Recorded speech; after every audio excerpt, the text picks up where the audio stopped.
and welcome to this week's edition of the Mutant Blitz Podcast. I'm your host, Josh Hennig. On this week's edition of the podcast, I'm going to give you my preview of the 2018 NFL Draft. Also, we're going to get into how Avengers Infinity War, as well as the upcoming Captain Marvel film, are going to change the Marvel Cinematic Universe. Also, I'll break down the new Venom trailer that finally debuted, along with how television has impacting the world of sports, along with my impressions of UFC Atlantic City, which I was in the house to cover this past Saturday at Boardwalk Hall. So let's open up that six-pack topics and get started. Topic number one on this week's edition of the Mutant Blitz Podcast. The 2018 NFL Draft is finally here, and I'm really excited because no more minutia, no more rumors, no more any of the crazy arguments and discussions that go on now. We finally get to see where these guys are going in the draft. Look, everyone does a mock draft. Everyone has a draft board, and I'm not going to bore you with some of that minutia. Instead, I'm not going to predict to you where people are going to go. I'm not going to give you a prediction about who is going to go what draft pick where. Instead, I've heard for the third time this week that this is the best quarterback class since 1983. And that makes me cringe because of the fact that the 1983 NFL Draft walked out with 3 Hall of Famers. Of the 6 quarterbacks drafted, 3 of them are in the Pro Football Hall of Fame. John Elway, Jim Kelly, and Dan Marino. And while Ken O'Brien was a okay, solid starting NFL quarterback, Tony Eason and Todd Blackledge never lived up to the billing of first-round picks. So what you're basically telling me is 3 of these guys are going to be great, and 3 of the rest, 2 of them are going to be busts, and 1 of them is just not going to live up to the expectations created by the other 3. So if I look at the top 6 prospects in this year's quarterback draft, here's how I rank them.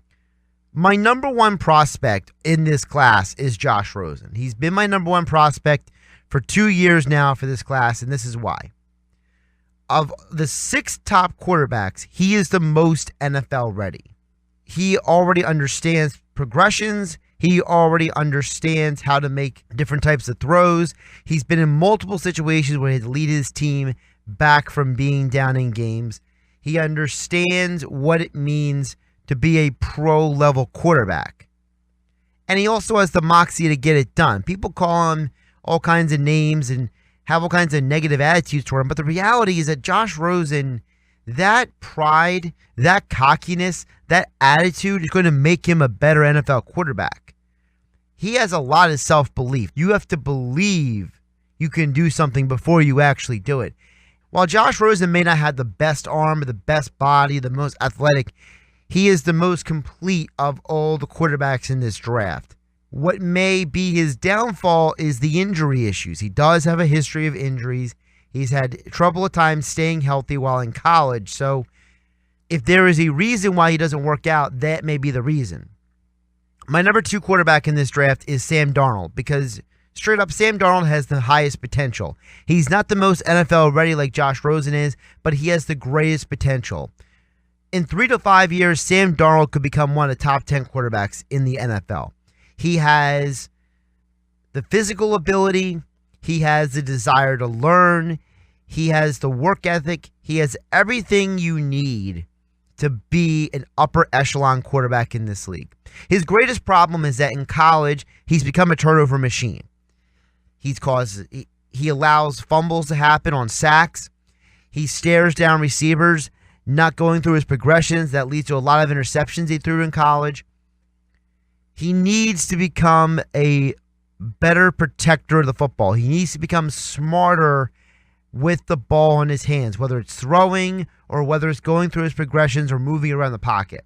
But Darnold, his ceiling is extremely high. Sam Darnold, if he reaches his maximum potential, Sam Darnold can become the next Dan Marino.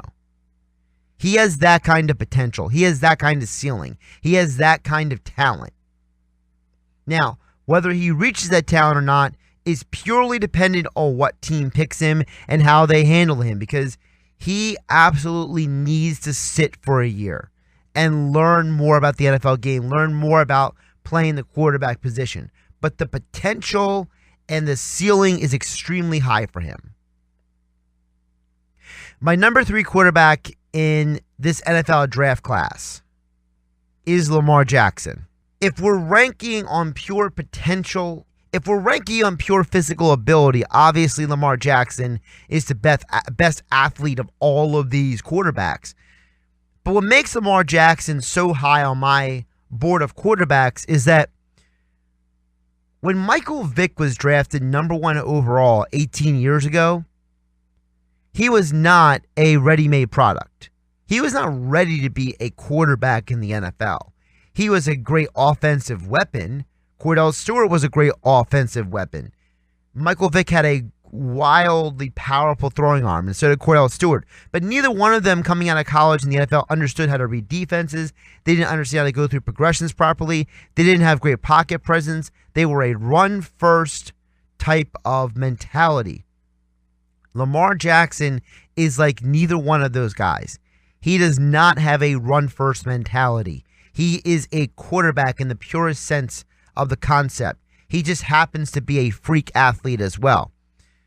What you've seen from Deshaun Watson, what you've seen from Russell Wilson, what you saw from Donovan McNabb, Lamar Jackson can do all of that and more. His arm strength, his physical ability, his competitive nature are all going to be assets at the next level. What Lamar Jackson has to learn, one of the most important qualities of the best quarterbacks in this league, is your ability to process information quickly. And at times in college, because Bobby Petrino is not this great offensive guru that everyone tries to act like he is, because Bobby Petrino was not training Lamar Jackson to be an NFL quarterback, he just wanted Lamar Jackson to win as many games as possible for him in college. Lamar Jackson's development as a pure passer is behind Darnold. It's behind Rosen. It's behind some of the other quarterbacks in this draft. But his potential is so high because he's so far ahead of where Michael Vick and Cordell Stewart were coming out of college. You have to consider him the number 3 quarterback prospect in this draft, not just on his potential, not just on his ability, but because Lamar Jackson is not a run-first quarterback. He just happens to be a quarterback who can run. And that in and of itself makes him a dangerous weapon for defenses to plan for. Like Sam Darnold, his future depends on where he goes. Because if he goes to a team that will sit him down behind a veteran quarterback and let him learn for a year, that is going to be the best case scenario for Lamar Jackson. My number 4 quarterback in this draft class is Baker Mayfield. Baker Mayfield gets a lot of bad flack, like Josh Rosen, for certain things he's done on and off the field. But what cannot be denied about Baker Mayfield is 2 things. One, his accuracy. He does not commit a lot of turnovers. He's a very accurate quarterback, and he's doing it in a conference that is known for quarterbacks putting up a lot of yards and a lot of stats. And the stat that's most important for him is that he doesn't throw a lot of interceptions. He's very accurate. And the second thing is he's a competitor. He's a winner. He knows what it takes to compete. He is relentless in his work ethic. He's not a party animal like Johnny Manziel. He doesn't ostracize his teammates like some other quarterbacks have in the past. Baker Mayfield wants to be a successful NFL professional quarterback, and he has the drive and the ability to be great. The thing that's going to affect him is how well does he learn how to read NFL defenses. A lot of guys can throw. A lot of guys can be accurate. A lot of guys have physical ability. But Baker Mayfield's problem in college always came down to how quickly does he get through the progressions? How quickly does he process the information? He has all the ability to be your prototype clutch quarterback. He's got all the physical tools, got all the physical ability. To me, he has a lot of a mix of Russell Wilson and Drew Brees in him. If you do the size comparables and what their skill sets are. But if Baker Mayfield is the kind of quarterback who holds the ball on too long in his hands, he doesn't get the ball out quickly, it's going to affect not just his development, but his ability to be an upper echelon NFL quarterback. Again, I think his potential is very high, but I still question how quickly he processes information. My number 5 quarterback prospect in this draft is Mason Rudolph. His offense he comes from concerns me because, like Lamar Jackson, it's not an offense that teaches you how to be a good NFL quarterback. It's just an offense that maximizes what you're dealing with in the Big 12, which is lack of defense and a lot of athletes on offense. Rudolph has the size, the arm strength, and the work ethic to be a very good NFL quarterback. But the more and more I watch him, I just see a bigger, stronger, more athletic version of Kirk Cousins. I don't think Mason Rudolph is ever going to be an elite quarterback, but I do think he could be a very good NFL starting quarterback, and he could be better than Kirk Cousins.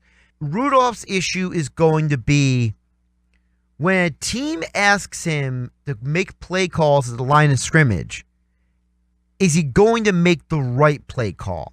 You see, the thing with Rudolph is that in that air raid offense he ran in college, there was not a lot of making calls to the line of scrimmage or changing protection schemes or making adjustments. It was a lot of go, go, go, go, run, run, move, move, move. So as a result, he does not, like Lamar Jackson, understand all that goes into running an offense in a pro-style system. Now, unlike Jackson, Rudolph does have the height to overcome certain things. Because Rudolph is almost 6'5", he has a great angle on the field to make a lot of throws. But where Lamar Jackson is much quicker at processing the information around him, Rudolph still has to quicken the trigger in his mind. He has to learn the little things like when the linebacker is moving side to side, what does that mean in that protection scheme? If he sees an overload blitz or a zone blitz, can he move the lineman and the running back and the tight end quick enough with enough time on the clock to go through the hike sequence? My number 6 quarterback, and I think a lot of people will be surprised about this, is Josh Allen. I think Josh Allen has a lot of physical abilities. 6'5", 235 pounds, amazing arm talent. But there's a lot of guys who have had arm talent. There's a lot of guys who had physical ability. What concerns me about Josh Allen is the footwork is not there. The accuracy is not there. I don't care about how mediocre the talent was around him at Wyoming. There are plenty of quarterbacks who have come from not elite football colleges. You know, they didn't go to the ACC or the SEC or the Pac-12 or the Big 10 or the Big 12 or even the AAC, and they were still accurate quarterbacks. You go back and watch Warren Moon when he was in college, or Joe Flacco, or Carson Wentz. These guys still were accurate quarterbacks. Even a Doug Williams was a very competent college quarterback and didn't force a lot of turnovers, didn't put his team in a lot of bad situations. Josh Allen has a tendency to be a gunslinger, for better or for worse. And what concerns me is that while a lot of people think he has the most potential in the draft, I think Josh Allen has the most bust potential. Because at no time during Josh Allen's 2 years, during his bowl game, or in the process leading up to the draft, that he has a higher football IQ than any of the quarterbacks I named ahead of him. He does not process information faster than a Josh Rosen. He is not as apt to make the right throw as a Baker Mayfield. He doesn't have the moxie of a Josh Rosen to carry his team back. He doesn't have the potential of a Sam Darnold or the football IQ of a Sam Darnold. He doesn't have the resume of carrying a nothing team like a Lamar Jackson does. He doesn't have the ability to step up in the pocket consistently like a Mason Rudolph or a Sam Darnold.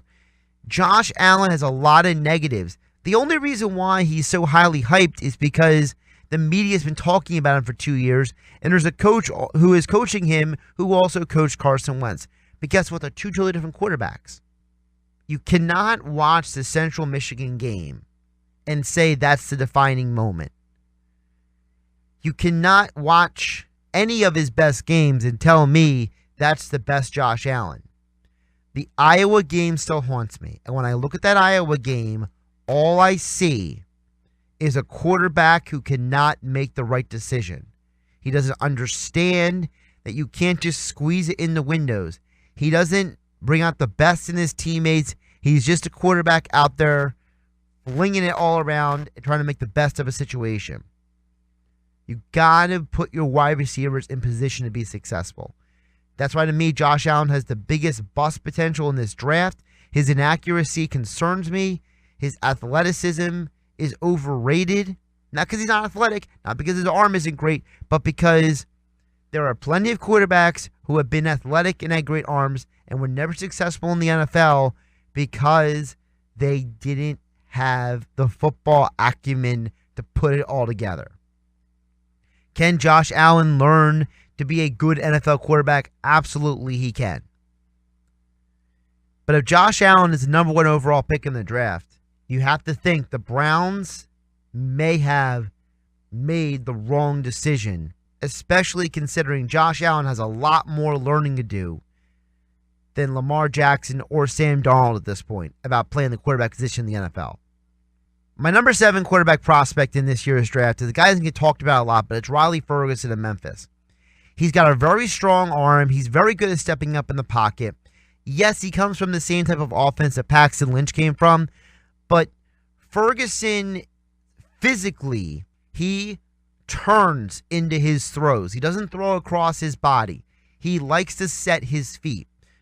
Now, the problem with Ferguson is, again, he's coming from an offense that is a spread offense. He doesn't have to go through progression. He doesn't know how to run offense yet. And I think that there are still times he doesn't make the right decision.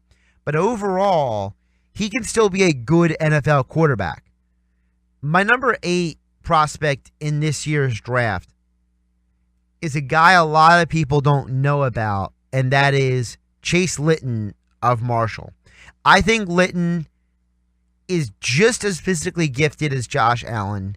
He's more accurate than Josh Allen. You could argue he has a stronger arm than most of the guys in this draft. I know with Litton, people are concerned about he doesn't always make the right decisions. Sometimes he overthrows the ball. But I'd rather a quarterback who is shown himself to be accurate overthrow the ball than underthrow the ball and get intercepted. And I think that is something that with time he can become better at. If Litton goes in, let's say, the 5th round to a team that has an established quarterback, let's say like the Patriots or the Packers or the Chargers, he can sit behind that quarterback and just learn.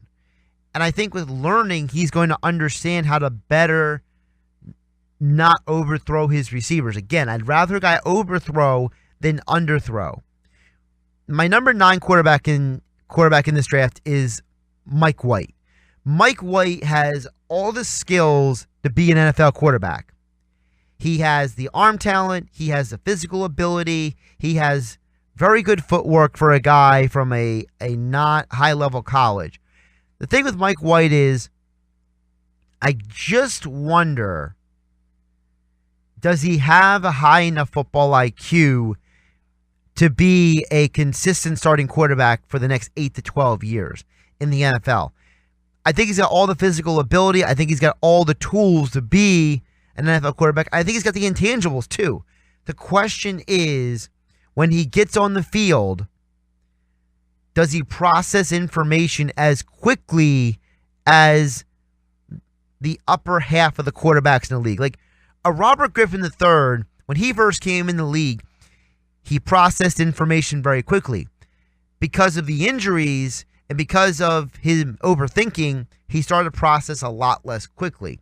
So if Mike White ends up in a situation where maybe he gets sacked a few times and throws a few interceptions, does he start not processing information as quickly? Does he start trying to slow everything down too much to the point where he actually hurts his team?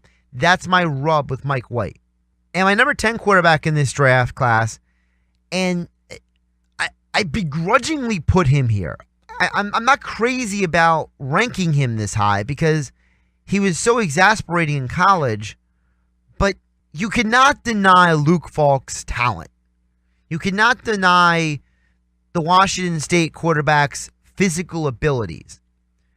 But there were so many games where he just could not make the right throw. Like, there were games that you're like, why are you throwing all these interceptions? Why are you forcing the ball in these situations? And listen, sometimes when you're that physically gifted, you think you can get away with throws that you really shouldn't be getting away with. If Luke Falk can get taken in by any of these upper echelon offensive coordinators who have been around the league for a long time, like if the Colts draft him and he gets to be worked with by Frank Reich, or if the Saints draft him and he gets to be behind Drew Brees and Sean Payton, or a Bill O'Brien with the Texans, these guys who understand that playing the quarterback at the NFL level is more than just how far you can throw the ball. I think he has a chance to be a good NFL quarterback. I don't know if he'll ever be an upper echelon quarterback, but I do think Falk, with his physical abilities, can be a good, solid NFL quarterback. I just don't know if he's ever going to be able to put it together. And if he gets drafted by the wrong team that has the wrong expectations of him, he may never be good.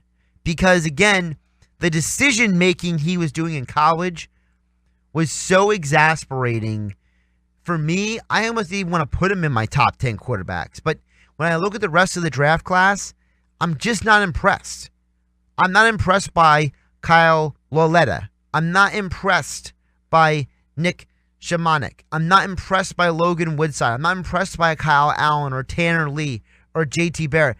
There's nothing about those guys that tell me that they're better than Luke Falk or they have more potential than Luke Falk. So I begrudgingly put him as my number 10 quarterback.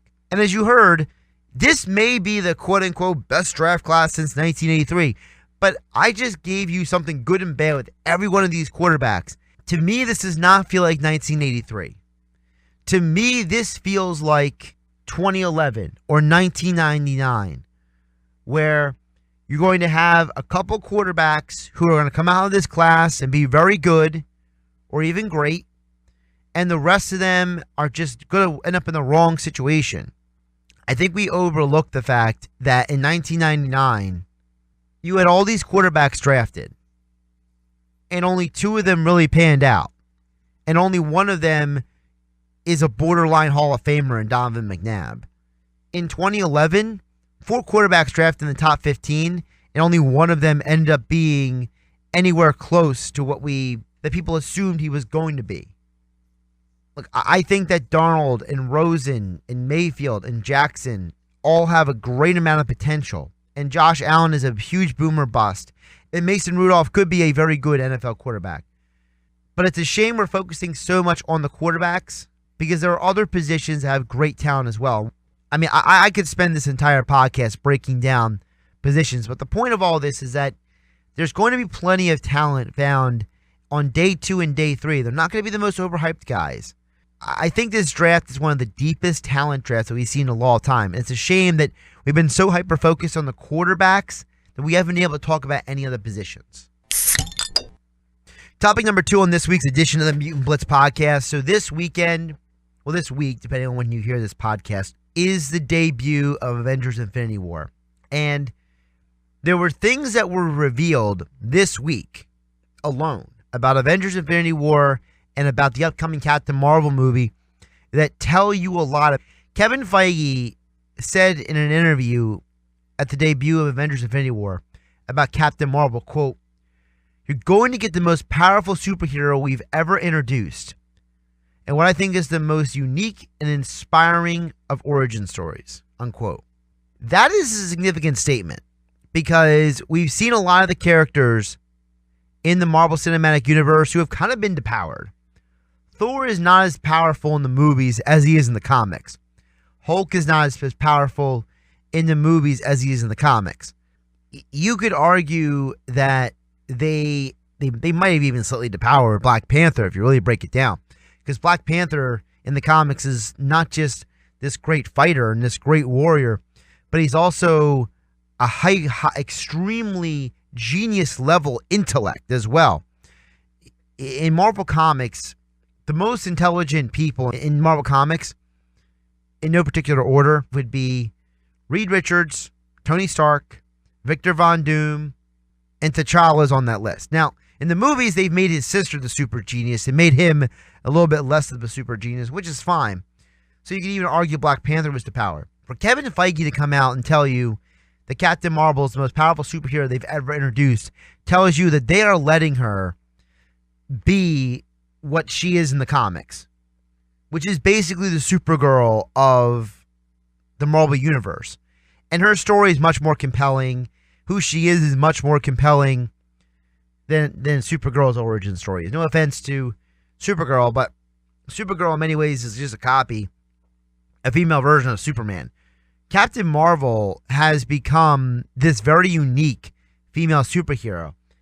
And if she's as powerful as they say she is, that may be a major reason why she's going to be in Avengers 4. Not just because they want her to be more involved in the Marvel Cinematic Universe, but because if things go as many of us think in Infinity War, I will be seeing it this weekend, so I'll give you a full report on the podcast next week about Infinity War. She may be the key to defeating Thanos. Because if she's the most powerful superhero they've ever introduced, and let's say she gets her hands on one of the Infinity Stones, like the Power Stone, or the Reality Stone, or the Space Stone, that may be the key to permanently defeating Thanos. Is if someone with her level of powers, with a Infinity Stone, or even a Cosmic Cube, which they haven't really introduced into the Marvel Cinematic Universe yet, and then she goes head-to-head with Thanos, you're talking about crazy power going head-to-head. And we know, I can tell you right now, Thanos is the most dangerous villain, arguably, in the Marvel Universe. He is arguably the most powerful. It takes what you would consider a cosmic-level entity of power to defeat him. And what that means is, it takes a person with a level of power that is able to transcend the entire universe. In the comics, when Thanos gets all the Infinity Stones and has them all in his hands, nobody can defeat him. No combination of heroes or superpowered beings can defeat him. At the end of the comics, it was his own hubris that destroys him, because he becomes so obsessed with power and proving how powerful he is, he loses sight of the big picture, and someone just, I'm not going to tell you who, because I don't know how she factors into the movies, but someone in the comics literally just comes over, takes the gauntlet off his hands, puts it on her hand, and puts her fist in the air and says, I'm undoing everything Thanos did. So, I don't know if we're going to play out these movies like they did in the comics, because I think that would be too predictable. I am excited, though, that they're already telling you how powerful Captain Marvel is, because that tells you that she may be the key to getting Thanos out of the picture permanently. And also, another comment was made this week. We keep hearing again and again this week, this is the end of a 10-year journey. This is the cap of a 10-year journey. It's becoming more and more evident that this may be the end of the characters played by Chris Evans and Tony Stark, because they are two of the original characters in the Marvel Cinematic Universe. Chris Evans' contract is up after these movies. Basically, Robert Downey Jr. has been going on a contract-to-contract basis after his original contract ran out, and after they got tired of extending it, they just kept going movie to movie after that. This may be the end of the road for those guys. And I know that'll be disappointing for a lot of people, but these guys are wanting to play these characters forever. It's been a wild 10 years, and this may be the end of that journey for these guys. You know, this may be the end for Stark and for Rogers and possibly even Vision. In the comics, when Vision is dismantled the way you're going to have to dismantle him to take out the Mind Stone in this movie, they may just destroy his character altogether. So I would not be surprised if those three guys go away, and there may be somebody else who gets killed off, and who knows exactly how it's going to play out. And I'll give you my full review next week, but I'm very excited about Captain Marvel and telling me how powerful she is, because we are going to see Thanos and his Black Order wreak havoc in Avengers Infinity War.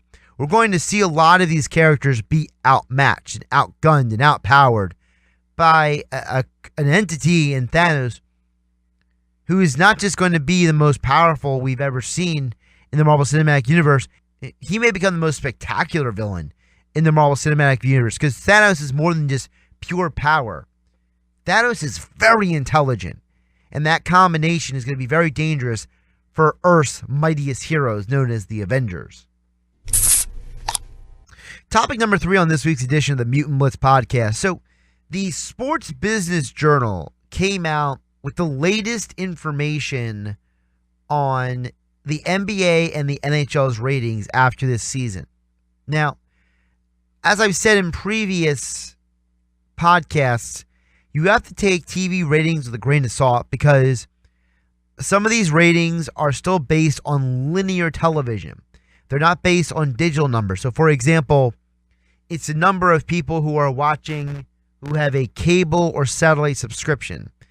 Many of these rating numbers do not include people who have Roku or Sling or Amazon Prime or a Fire Stick or YouTube TV. A lot of these numbers do not include people who are watching on an app, on their phone or a tablet or on their computer. So you have to take some of this information in limited quantities. The first thing that we learn about the NBA is that there are basically 4 television products that gain the most viewers, and everybody else is chopped liver. The number one thing that we learn is that the number of people watching the Warriors, the Cavaliers, the Thunder, and the Spurs in their respective television markets is far and away ahead of the people watching other markets. You take the number of people who are watching Trailblazers and Pacers games, and you still fall short of the Thunder and the Cavs and the Warriors. Those teams own those markets. The 76ers and Wizards don't even come close to the number of people watching the Spurs. The Celtics. You would think the Celtics would be among some of the highest rated, but even they are behind some of these other markets. Overall viewership saw an 8% increase nationally. Viewership on ABC is up 17% for the NBA. TNT is up 13%. ESPN is up 4%. And even NBA TV, which barely has enough subscribers to really make them much of anything at this point, is only up 1%. And it's a shame, because NBA TV puts on a great product. I'm one of those people who watches NHL Network and NBA TV and NFL Network and MLB Network consistently, because I'm sorry, but there's only so many times they can watch a Sports Center feature on ESPN, or I'm sorry, I'm not into Monster Jam racing on FS1, and CBS Sportsnet's doing nothing for me when they put rodeo on TV. I just don't care. I don't watch poker. I don't. Sorry. I literally only watched poker one time in my life. Now it's because I knew somebody who was in the World Series of Poker, and I was trying to see if I would see him on TV. That is it. That's the only time I've ever cared about poker on television. It's a shame NBA TV is only up 1%. I wish they were up more than that, because they do a very good job. So the Sports Business Journal analyzed data ratings across 28 teams in the NBA. Information for Memphis and Utah is not available. 17 teams were up this year. And you combine that with how every NBA team is now up to $1 billion in worth, is a huge deal. And you see that the Minnesota Timberwolves are one of the greatest beneficiaries. They're up 76% in Minnesota. after their first playoff appearance since 2004. The Boston Celtics, they saw a 44% increase. You look at the 76ers, they're up 40%. What does that tell you? People want to see winning basketball. They don't care about the team's long-term strategy. Look, we can argue all the merits of tanking, how the NBA rewards you for being bad, because they do. Adam Silver can spin it all he wants, but the lottery system basically rewards you for putting out a lousy product because it gives you the best odds of getting the top pick in the draft each year. When teams consistently win, everybody makes money. The Warriors, the Cavs, the Thunder, and the Spurs are all examples of that. And by the way, all of them went up a little bit, except for the Warriors and their television viewership. The Warriors, you can only go up so much because the NBC Sports Bay Area, I know they lost subscriber numbers out there, so that's an understandable reason why the number went down just a tiny bit. Look at the teams that had the biggest decline in ratings in the NBA. It's the Sacramento Kings down 24%, the Atlanta Hawks down 53%, Suns down 48%, Clippers down 41%. What do they all have in common? They all stink. They're all in a rebuild. They're all in some way or another tanking, basically. The Orlando Magic and the Kings are two teams that were supposed to be a little better this year and definitely were not. The Clippers are going through a rebuild. The Suns don't know what they're doing. And the Hawks are tanking. On the flip side, those teams also have some of the lowest ratings in the NBA. Suns, Clippers, Hawks, Magic, all very low. Now, part of the reason why the Clippers don't have a huge viewership is because of the fact they're in LA and they're competing against the Lakers. That's always going to be an uphill battle. It's like the Nets in the New York market with the Knicks. No matter how much the Knicks are bad, just like the Nets are, the Knicks are still the more popular team in that region, in that media market. But at the end of the day, who are the most consistently successful teams? It's the teams that are winning consistently. I can't blame fans for jumping on bandwagons because fans want to be part of something, a winner. They don't want to be part of a loser. 17 out of 28 NBA teams had a rating increase in their own markets. That tells you something about where the sports fan is going. Teams can give you all the storylines they want. But at the end of the day, sports is still an entertainment medium. And if people don't get the entertainment that they want, they're going to stop going to the games and they're going to change the channel. Topic number 4 on this week's edition of the Mutant Blitz Podcast. So we have the debut of the new Venom trailer. Interesting because this is going to be a Sony movie. This is not a Marvel Studios production with Sony distributing like the Spider-Man movies were. So this is Sony still trying to keep their foot in the game of the Spider universe. And the trailer is pretty much what I hoped it would be. It's basically a science fiction horror action film. That's basically what the Venom movie looks like it's going to be. It's what I hoped it would be. And here's why I hope that. Venom is not just an anti-hero. When you read the comics, you realize there's a lot of dark-seated stuff in the history of Eddie Brock's Venom. And they're using the Eddie Brock character in this movie. And when you see the reveal of Venom, it looks pretty creepy. It really does. And I think that that's the effect you want. In the trailer, Eddie Brock tells the Venom symbiote that if we're going to do this, we're only going to attack bad people. And the symbiote agrees. And it's very similar to the comics because in the comics, one of the reasons why the symbiote goes to Eddie Brock is because they have things in common. They look at the world in a similar way. They have similar people they hate. They have similar people they don't like. Now, they're not using the Spider-Man aspect of Venom in this movie, which I actually think is a good idea. I know some people, that's kind of sacrilegious. But to me, I enjoy it because what you're doing is you're allowing Venom to stand on his own 2 feet, which he absolutely can. Venom is supposed to be this ridiculously powerful character.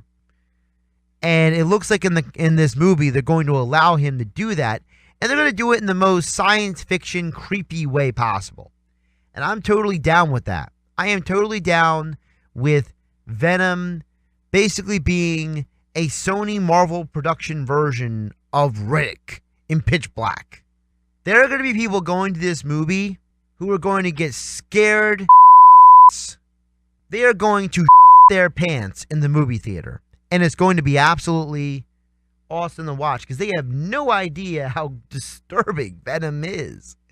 And literally, Venom is not just any anti-hero. Riddick kills people, and the Punisher kills people. No. Venom is a brutal monster when he kills people.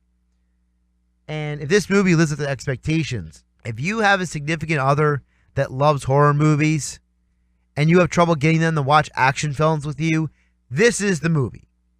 This is the movie you take your significant other to because you say, oh, well, you like horror movies. This movie's going to scare you. Venom is going to scare some people really bad. And it's going to be interesting to see how good of a story it is because effects-wise and concept-wise and story-wise, it looks like it's going to be a lot of fun. It comes out later this year. I believe they're still projecting for an October release for the film. I am excited about the Venom trailer. I know some people are conflicted about it because there's no Spider-Man involved, but Venom doesn't need a Spider-Man involved. Venom just needs to stand on his own 2 feet because you don't want a character with as much going on, not just in the movie, but historically in the comics, as Venom's character to be overshadowed by someone as polar opposite as Spider-Man. Topic number 5 on this week's edition of Mutant Blitz Podcast. So I was in attendance at UFC Fight Night Atlantic City this past Saturday at Boardwalk Hall. It's the first UFC event at Boardwalk Hall since 2004. This is also the first time the UFC has been in Atlantic City is not at one of the casinos. You see, since Boardwalk Hall, the last couple times they were in Atlantic City was at the now defunct Revel Casino.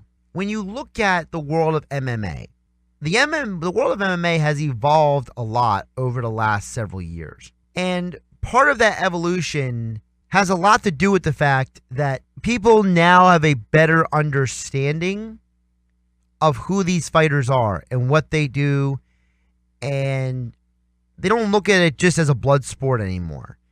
I think a lot of times in the past, people were very uneducated about MMA in the early days. And the last time they were at Boardwalk Hall, they did pretty well financially, all things considered. 12,000 in attendance. A lot has changed over the years in Atlantic City and with MMA. As MMA has skyrocketed in popularity and exploded thanks to shows like The Ultimate Fighter and UFC's growing popularity, with many of their stars helping carry them into what it is today. Well, MMA has been on the rise. Atlantic City has been pretty downfallen. You see, one of the problems is that Atlantic City outgrew its original intent. When you go into the history of Atlantic City was never a major population center. It had the area and the space to have a decent amount of people, but it never was going to ever be the population center of any of the major cities around the country. And that's part of the reason why media-wise, Atlantic City is not a top 100 media market in the country. Because it doesn't have the population in the city and the suburban regions around it to sustain a major market presence. And also Atlantic City, like many of the South Jersey towns, are destination resort towns. They're not cities that people live in and work in and have businesses in all year round because a lot of South Jersey's economy is based on tourism. So as a result, Atlantic City is hyper dependent on people coming to their town.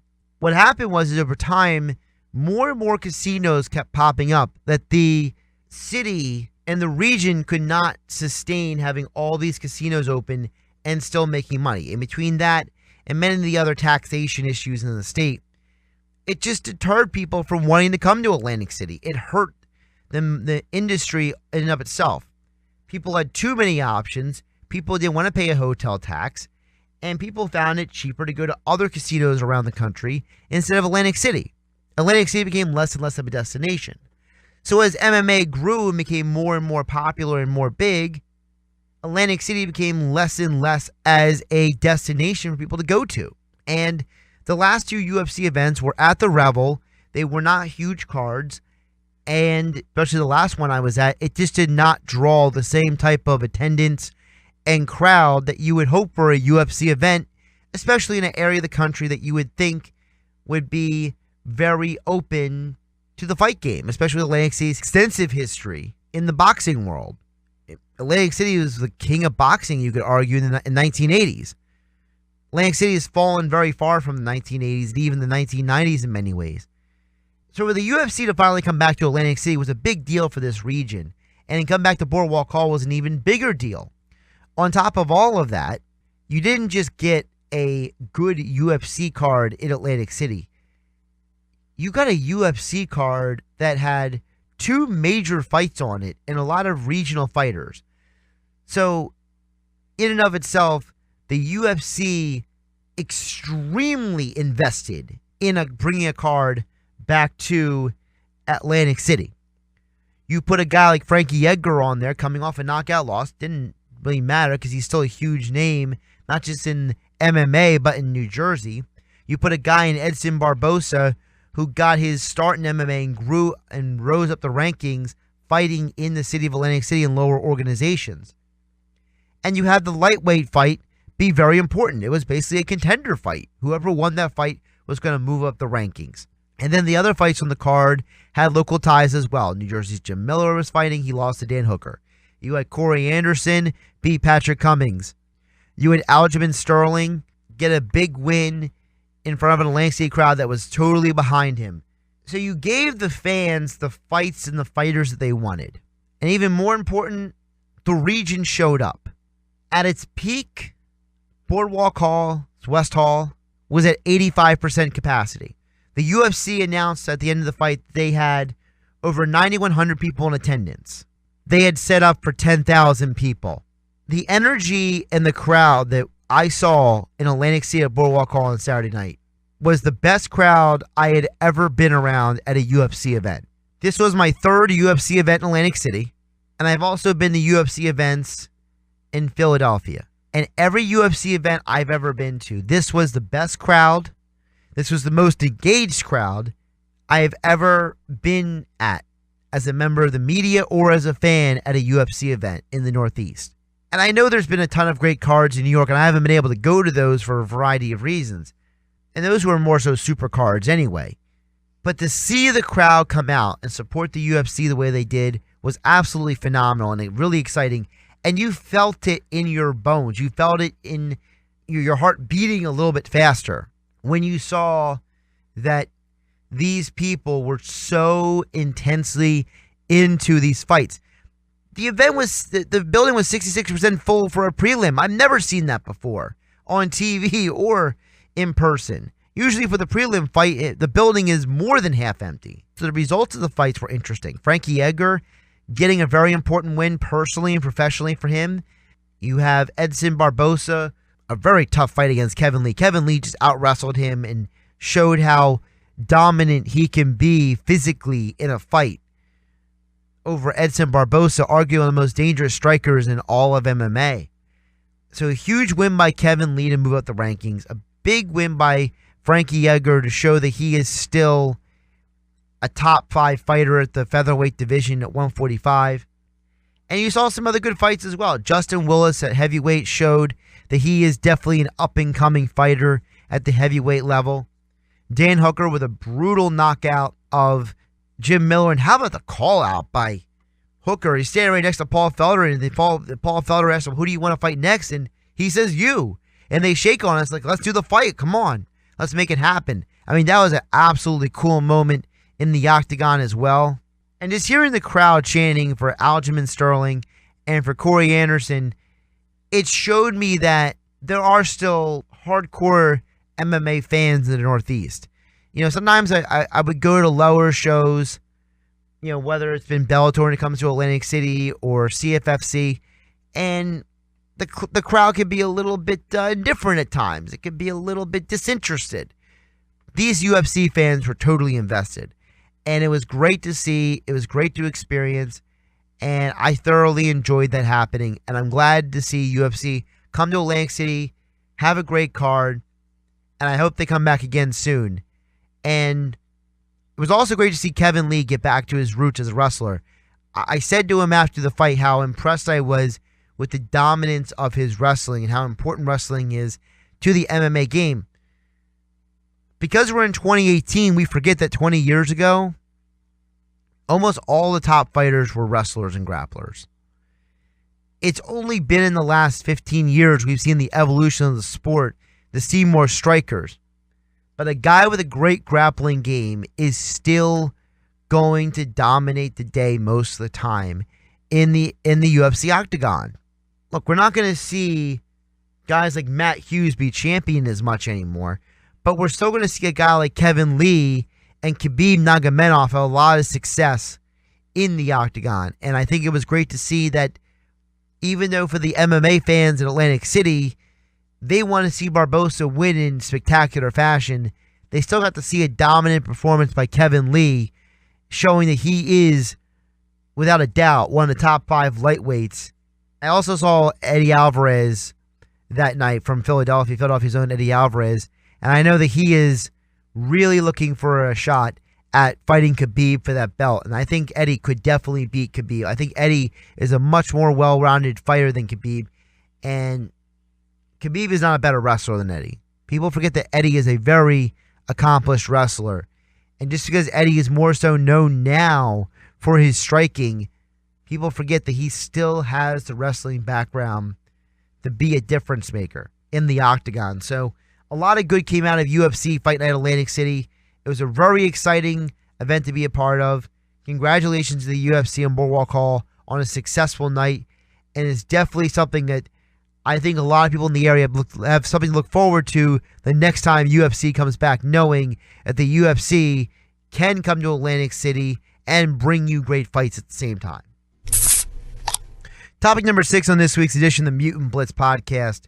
So the television show Gotham, which had been rumored to be on the bubble of being renewed or not due to lackluster ratings this year, we find out that that's not actually what's going on with Gotham. Gotham will be renewed for a 5th season, but the season 4 finale is building towards a no man's land storyline that will alter the series entirely. So basically, to give you an idea for whether you have watched all the Gotham shows or only gotten bits and pieces, Gotham is basically a Batman prequel TV show, and Bruce Wayne is in the show, but he's in his early to mid-teens. He's nowhere near an adult. He's nowhere near the Batman that we know from the movies and the comics. We're now being told that the end of Gotham is set up a cataclysmic event that's going to change the reality of Gotham as a whole, kind of serving as a sort of reboot for the show. And I think the concept of a reboot is actually a good idea for the show Gotham, because a lot of the characters as they are right now, there's only so much farther you can go with them and still go on the line of the concept that you're working toward a Batman Gotham. Now, in the comic books, Batman No Man's Land was a major event which followed a massive earthquake. Basically, there was massive anarchy in Gotham, and as a result, a lot of Gotham's future was changed forever. A lot of good people died. There was blackmail. There was a lot of betrayal. A lot of big-name people are involved in the No Man's Land storyline with Batman. And in the end, you basically have the concept of a new Gotham, of a brand new world for Gotham moving forward, not just with the heroes like Batman and Commissioner Gordon, but with the city as a whole. And I think that considering we have Barbara Keene working with the League of Shadows, the entrance of Ra's al Ghul into the Gotham TV show, Jim Gordon right now the captain of the Center City Gotham Police Force, and Bruce Wayne still finding his way in Gotham, Poison Ivy establishing herself as a more volatile villain than people expected, and also with the confusing psychosis of guys like the Riddler and Oswald Cobblepot, also known as the Penguin, and a precursor for the Joker making an appearance in the show. It seems that they want to do more with the show. They just have a cliffhanger each year. This is a cliffhanger that's just going to change how we view the show and how we watch the show. And they keep saying, well, nothing's going to be the same. And I appreciate that. I think it's a good idea. I think one of the problems with Gotham for me is that I can't watch the show from week to week. What I do is I just DVR it and I watch 4 or 5 episodes at a time. And I do that because I can only take so much of just the depressing darkness of the show. The show can be really depressing at times. The hero, he and of himself, the main hero, Jim Gordon, is conflicted. Bruce Wayne is still conflicted. There's so many liberties they take from the comic book universe that I'm familiar with. Batman's one of my 2 favorite DC comic characters. And I'm naturally more of a Marvel Comics guy than DC guy, but Batman is my favorite. And to see them just totally do this bizarro world with the prequel and the introduction of some of these characters, I can't be the only one who watches that show and gets confused about what is the future of this show? What is the end game? What are we going for with this show? So I'm just hoping that this quote-unquote cataclysmic event that the executive producers are calling is going to make the show better. To me, the show dropping in ratings is not because the show is horrible, but because I think people are confused, and like me, they're exasperated. They don't even know what's going on anymore. Like, how am I supposed to enjoy a show where I don't even know why I'm still watching it at times? That's the real reason why you got to reset the show. You got to do a reboot because you got to regain interest again. You got to get people to tune back in. Gotham is doing what Marvel's Agents of S.H.I.E.L.D. should have done 2 or 3 years ago. That's why Gotham is still going to have a show moving forward, and looks like Marvel's Agents of S.H.I.E.L.D. is ending. Because the one show is saying, you know what? We've gone as far as we can with these characters. We got to hit the reset button. Marvel's Agents of S.H.I.E.L.D. has gone farther and farther and farther away from the original intention of the show. And as a result, you can barely rationalize it anymore. And Gotham is not part of a larger universe, so they're not hyper-dependent on anything else going on around them. Marvel's Agents of S.H.I.E.L.D. is supposed to be a part of a larger universe, but they function as a show like they're not part of said larger universe. There are things I do like about the show. I like the introspection and development of Bruce Wayne as a character, as a child. It's something that very rarely has been explored, and I'm definitely enjoying that aspect of the show. I also like the exploration and the character development of Jim Gordon. I think that it's been very interesting to watch that character rise through the ranks of the police department and differentiate himself from the rest of the people in the police department in a city full of corruption. How they've handled the villains has actually been very annoying to me. I don't like this whole, psychological warfare going on in the mind of the Riddler. This constant teasing of the Joker and Joker prototypes is, it's not exactly the most enjoyable thing to watch either. I think the development of Oswald Cobblepot's character, the Penguin, is interesting, but I think it's gotten a little out of hand, especially when he became mayor of the city. That was a very bizarre storyline they went on with for about half a season. And then the introduction of Azrael coming to the city as this monster was such a extreme departure from the comics that I just did not enjoy that even one bit. I thought that was one of the dumbest things they did on the show. But I think the show can be salvaged, and I think people can still have a lot of fun with it. And like I said, at least they're doing the reboot now, unlike Marvel's Agents of S.H.I.E.L.D. that never hit the reset button or never hit the change of course button, and now they've totally run out of the railroad tracks. So it's good to see Gotham's executive producers do what is necessary to keep the show viable. All right, thanks everyone for tuning in to this week's edition of the Mutant Blitz Podcast. Remember, you can tune in each and every week right here on my YouTube channel to catch my top 6 topics in the world of sports and comic book television and movies.